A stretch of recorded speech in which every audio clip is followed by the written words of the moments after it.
I don't know how to start this video. I don't know what I'm going to say. I don't know. I've tried to start it several times now. There's a lot of parameters in my head about what this video should be. It just feels like I need to make a video. Thank you so much for your support and your thoughts and your prayers and your good vibes and anything else you can send us except for actual material things. We don't need anything. We are set. Thank you so much for all of your offers. Please don't come here. Please don't come here. It's a little after 11 in the morning on October 8th, 2024, which makes this day 11 of the aftermath of Hurricane Helene hitting the western North Carolina mountains. My family and I have effectively lived here our whole lives. My nuclear family lives in within the city limits of the city of Asheville in Buncombe County.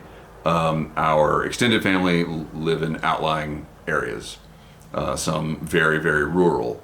And rural in the mountains means something different than like everywhere else. Some of our family, we'll get into it. And I'm gonna like, we don't really know anything.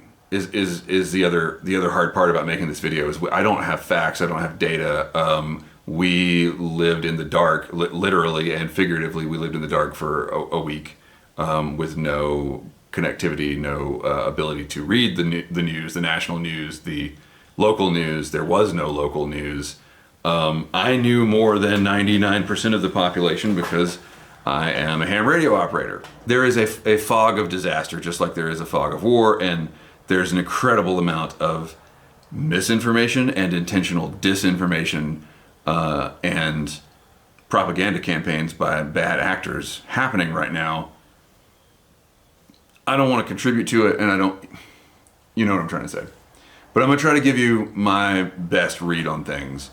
Background is I'm kind of a prepper adjacent person, and I'm not a badass. I'm not a disaster recovery worker. I'm not a law enforcement, prior military, EMT. I'm not none of those things. I am just a photographer. I'm just a journalist and a creative person. I don't know what I am. Because I'm a journalist, I have seen, not experienced in some cases, but seen more than my fair share, more than the average person, of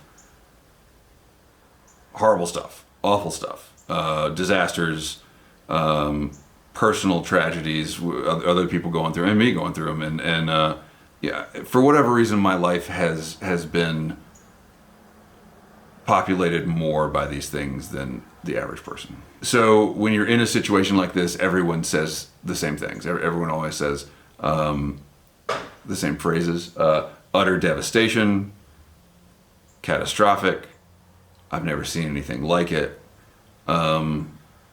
words can't describe it. These are the things that people say in these situations. And the reason that they say them is they're true. There is a limit of human experience that can be described, and after that limit, you cannot describe the things that you are experiencing. That's sort of the way things are. I, having been raised by, my father was a first responder. He was a ham radio operator. He was first responder in many aspects, and in some cases an official first responder. He was a firefighter for a little while. I was raised, we talked about it here on the channel, I was raised with he was a ham radio operator. So I was raised with that, which is its own culture, and but I was also raised with a weather radio that went off constantly, because in my early years we lived in South Carolina, where tornadoes were more of a threat than they are here. Although we had quite a few tornadoes during this weather event. Because of that, because of the way I was raised, because I at 8 years old went through Hurricane Hugo in South Carolina, which was the storm that held all the records for being horrible, in terms of death toll and property damage. It held all those records until 11 days ago. Now my son, at basically the same age, is living through this. I never thought that was possible here. Anyway, because of that, because of the way I was raised, and because we lived through the 2004 floods here, which were kind of the same scenario of back-to-back giant rain events that hit the region. We were better prepared to ride this situation out than almost everyone else. The city of Asheville, and I want to be very careful here, because Buncombe County currently has, by quite a stretch, the highest death toll. A lot of lives lost. So I'm not trying to diminish that. I'm not trying to diminish the incredible property damage and the reshaping of the city of Asheville, North Carolina. But we live in the city limits.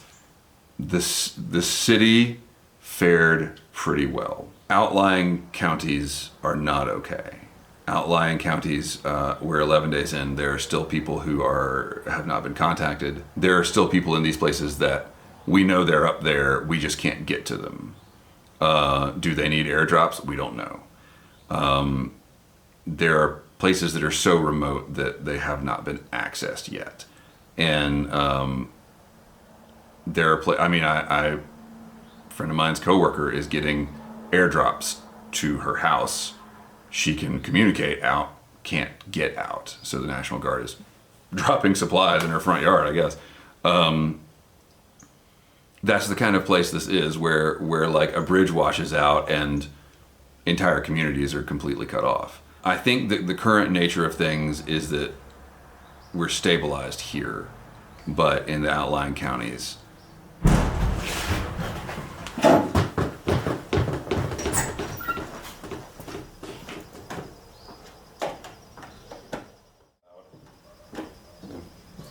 yeah, it sounded like it was maybe out on the road. Yeah, bye.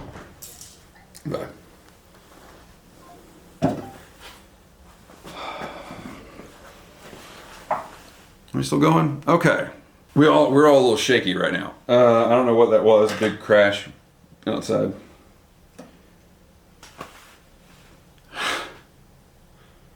All right. So the storm hit Friday morning, early morning hours. A little bit before dawn. And Wednesday I was not. I'm the guy. I'm the guy that worries about everything, right? That's my whole shtick, right? I wasn't worried until Wednesday, and then I was like, this might be bad. This might be worth paying attention to. And then by Thursday, I was like, this is going to be really bad. Like this might get to 2004 levels. And then by Thursday evening, I realized that there were a whole lot of people that did not understand what was getting ready to happen, and that it might be really, really bad. So another thing that people don't understand about this is it wasn't just Hurricane Helene. There was I'm not a meteorologist, I don't really know what happened, but there was what they are calling a precursor rain event, and by Thursday afternoon actually, everything here was already flooded. Like it was already, Biltmore Village was underwater to the point where people were driving their compact cars through floodwaters that came up over the doors. We're going to stop here just a second so that I can say, don't do that. Do not drive through floodwaters. Don't drive through floodwaters over your doors. Don't drive through floodwaters 3 inches deep. Don't do that, because the road might be undermined and you can't see it. There are 2 types of people that drive through floodwaters: morons and dead morons. Don't do it. But the problem here, no one's from here. Everyone is a tourist or a transplant. And yeah, our story is pretty tame. Woke up early morning hours, about 6 in the morning, a tree fell in our yard, a small tree. It fell right in front of my son's window, but it was so small it couldn't reach the house, and I didn't even wake him up. I was like, let him sleep. Like, it's going to be a big day. There's going to be power outages, and we're going to ride around and look at flood damage later. It's going to be a big day. Let him sleep. And then the other half of the tree fell, and I was like, okay, I'm gonna get him out of his room, and I brought him to our room, and I don't know what happened outside my house here.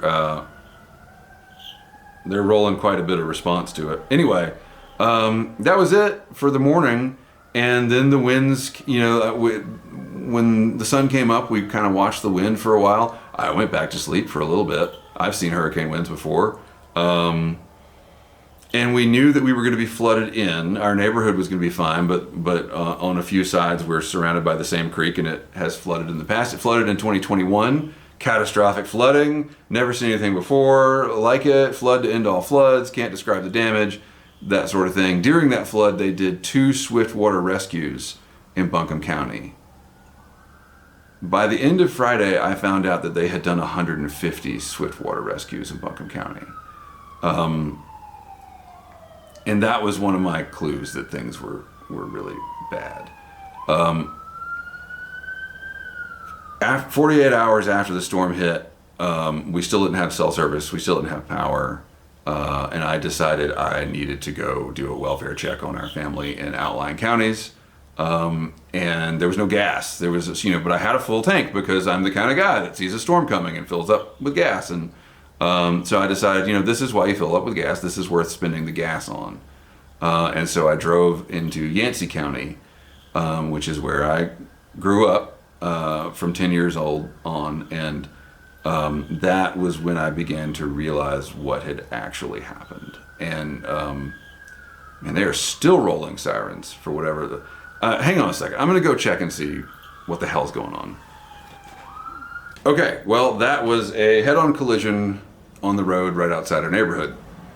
And I hope everybody's okay. I saw them pull one driver out alive. Didn't stick around to see the other one. It's funny, there were some neighbors, went down and looked, and this is the kind of thing where you'd all stand around and say, damn, I've never seen anything like it, and can't believe this happened, and this time we just kind of looked and nodded and went back to our houses. People talk about catastrophic damage, and there's plenty of that to go around, but the real horrors are in places where there's not damage. It's just that the places are gone. They're just not there anymore. The whole communities that are not there anymore. I'm thinking specifically of places like Chimney Rock. That's getting a lot of coverage in the press because it's a tourist trap, is what it is. A fairly tasteful one, but that's what it is.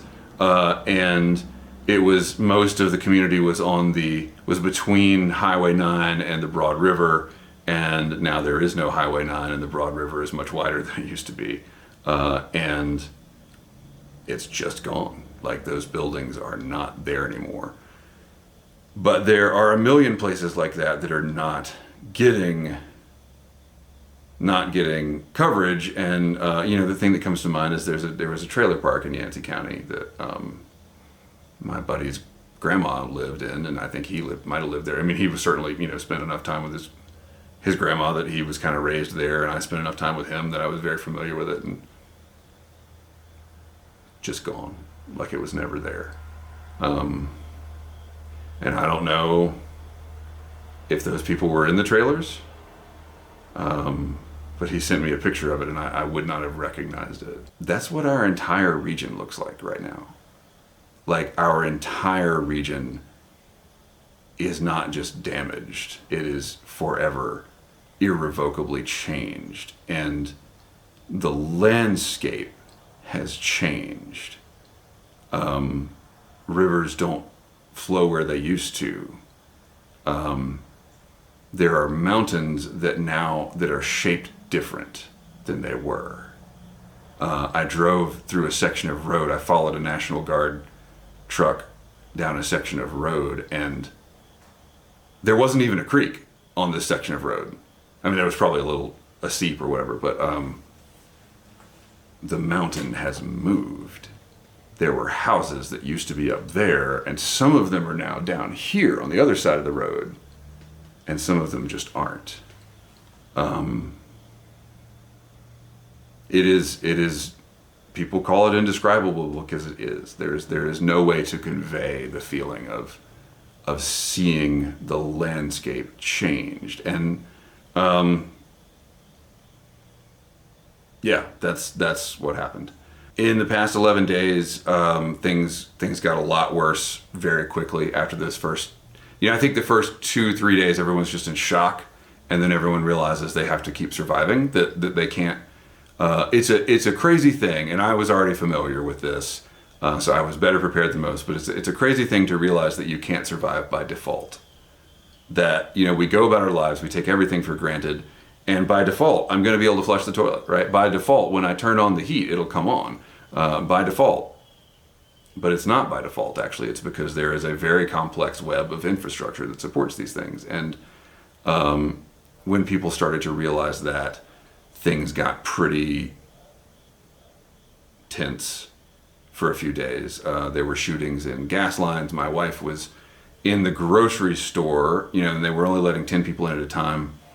And then the line within the grocery store is like wraps all the way around the interior of the store, people trying to buy everything they can. And so she was in there for a couple of hours. And while she was in there, they came over the intercom and they were like, hey, there's been a shooting at the gas station outside the grocery store, so we can't let you leave the store for a minute until there's a response, until the situation is contained.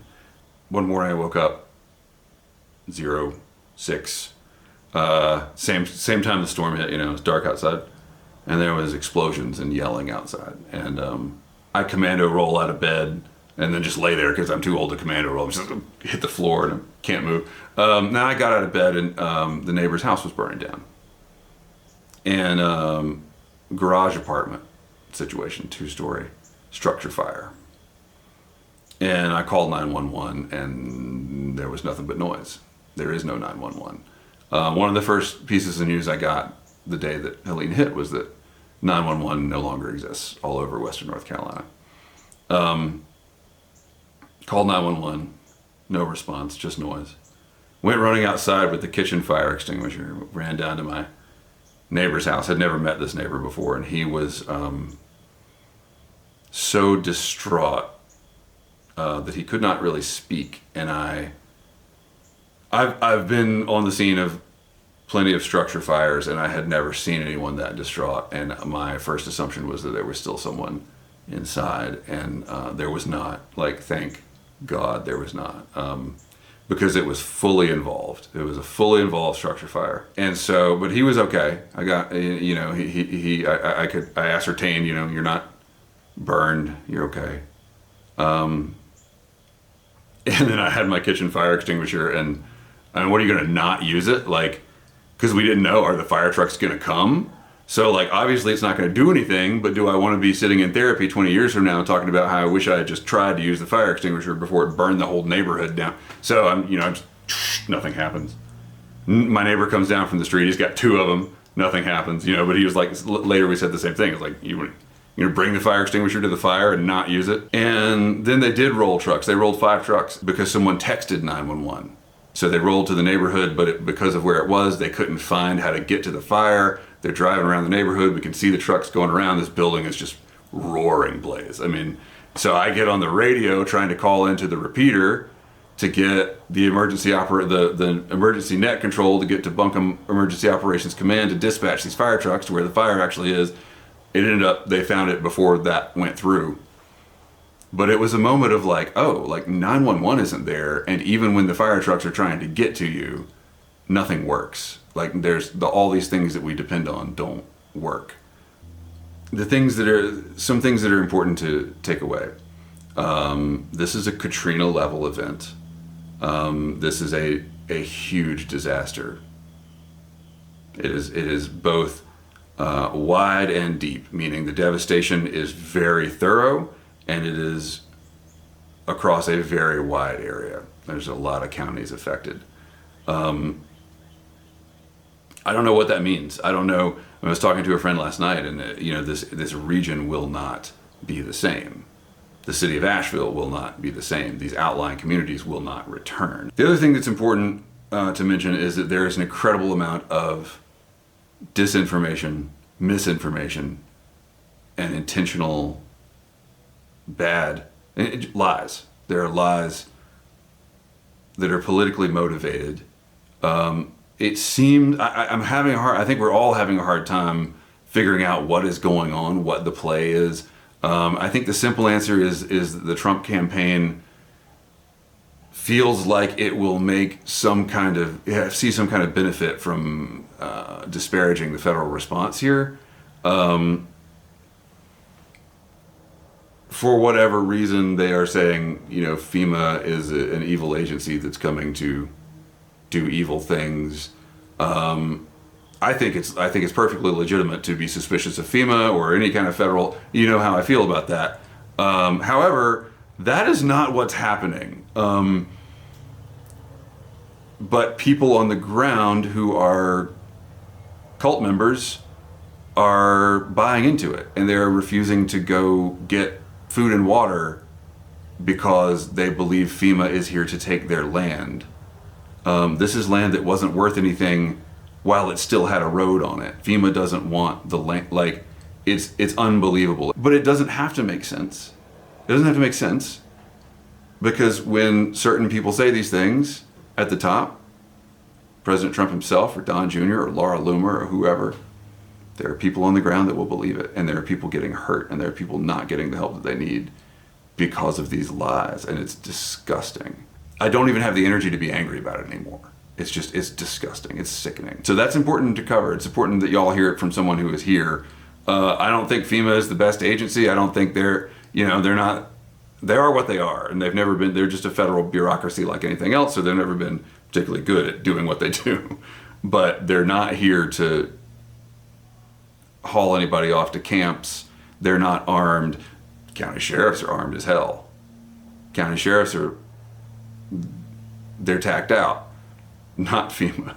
We're just dragging on here, and you're just listening to me kind of trauma dump on you, so I'm gonna quit. But that's, I guess, the update. Thanks for watching. Keep the ends out for the ties that bind.